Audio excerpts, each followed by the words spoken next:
Alors ce porte-téléphone, je l'aime bien. J'ai un téléphone qui fait un peu plus de 6 pouces, je crois. On voit qu'il y a encore la place, je ne sais pas exactement. Et pour le fonctionnement, quand tu appuies sur ce bouton, voilà, ça vient coincer le téléphone. Et pour l'ouvrir, tu as juste à appuyer. D'accord? Donc tu positionnes ton téléphone, tu appuies. Le téléphone il tient bien. Ce que j'aime bien pour l'enlever, c'est que tu appuies et en même temps tu le récupères facilement d'une seule main. Il n'y a pas besoin d'avoir les deux mains tout le temps pour s'en occuper. Voilà, on va regarder comment ça se monte. On va enlever la sacoche.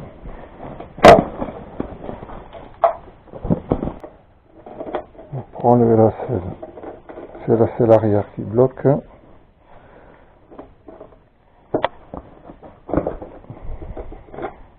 Voilà.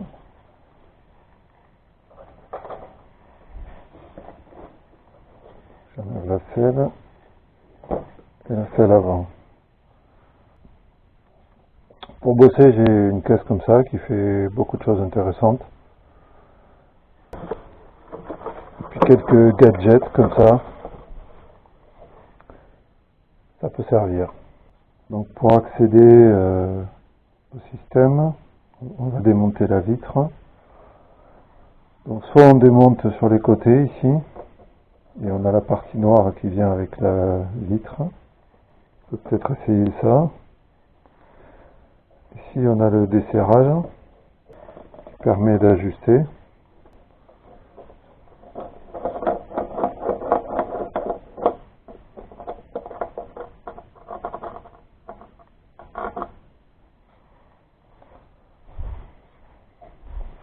Alors pour bosser, c'est bien d'avoir des gamelles d'avance.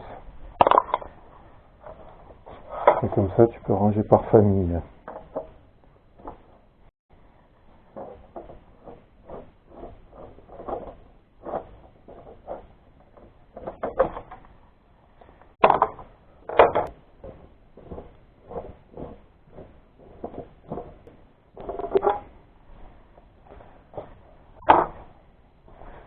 On va en profiter pour la laver un peu. Une petite approche.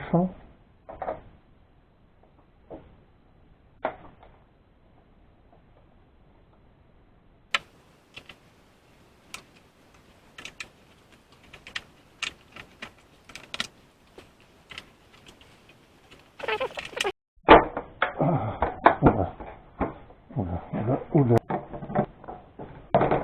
Il y en a aussi.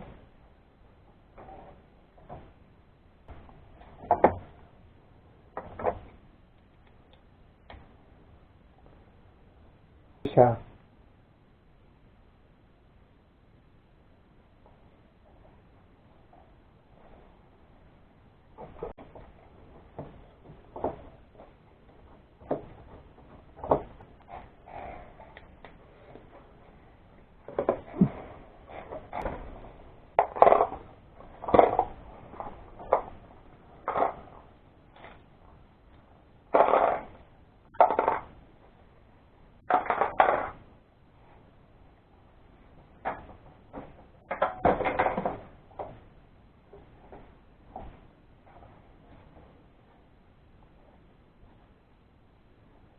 Voilà le carter en plusieurs morceaux. L'assemblage est soigné, hein. Il n'y a pas de craquement. C'est simple mais efficace.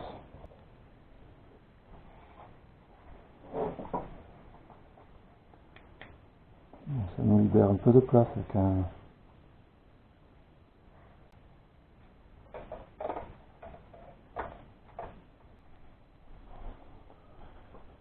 Bon, un petit récap. Donc il est livré avec une attache sur une boule. Voilà, il est livré avec une attache avec des épaisseurs plastiques pour pouvoir fixer sur toutes les barres, plus ou moins je pense. Vous avez un réglage de hauteur avec une boule que vous serrez. J'ai mis un morceau de caoutchouc dur dessous là. Dans les chemins, il avait un peu tendance à descendre, je voulais pas trop forcer. Bon, voilà. Voilà. Moi, j'ai fait pas mal de bornes, ça tient très bien. Donc, ce petit porte-téléphone, il a un fil que j'ai fait passer. Il va falloir que je le colle là, un petit peu partout dans la moto. Et je l'ai branché directement sur les causes de la batterie. Donc, un petit câble de charge adapté. Voilà. Et quand on met en route, ici, il va y avoir la lumière bleue qui s'allume et le téléphone qui se met en charge. Voilà, ça permet de garder l'autre prise disponible, reliée à la sacoche réservoir, et dedans je peux gaufrer des petits appareils. Je vous montrerai ça un jour, ça rend bien service. Ne pas oublier de l'éteindre, car c'est une charge continue, ça vous vide la batterie. Alors on va remonter les plastiques, il y avait 4 vis, et puis des parties qui rentrent un petit peu en force. Normalement ça devrait bien se passer.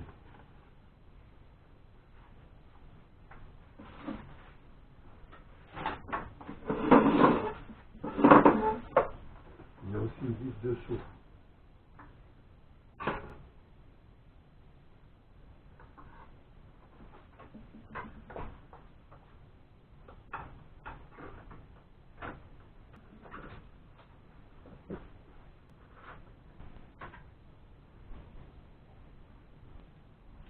En tout cas, je trouve que le montage est sérieux. Il y a des vis, on peut démonter les plastiques une fois, 10 fois, 20 fois. Je pense que si on fait attention, on pourra. J'ai eu des Honda où il n'y avait que des plots que tu forces et paf, ça pète, il n'y a pas rien qui tient.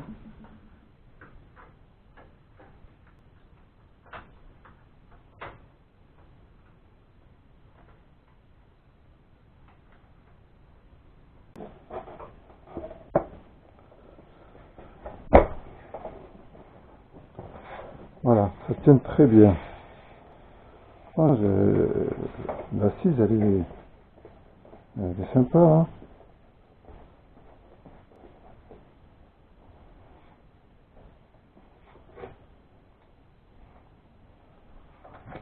Donc, est-ce que tout fonctionne? Oui.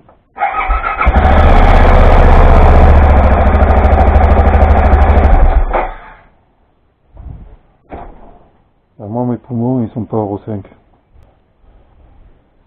Le plastique est bien épais.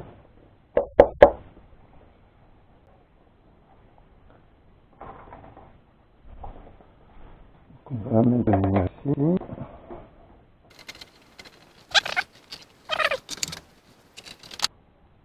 Ouais, position haute. Et là, position basse. Ça, c'est pas mal, hein. Moi, j'utilise Osmand. Après avoir, comment dire, eu envie de jeter par la fenêtre un Garmin. Et franchement, c'est bien.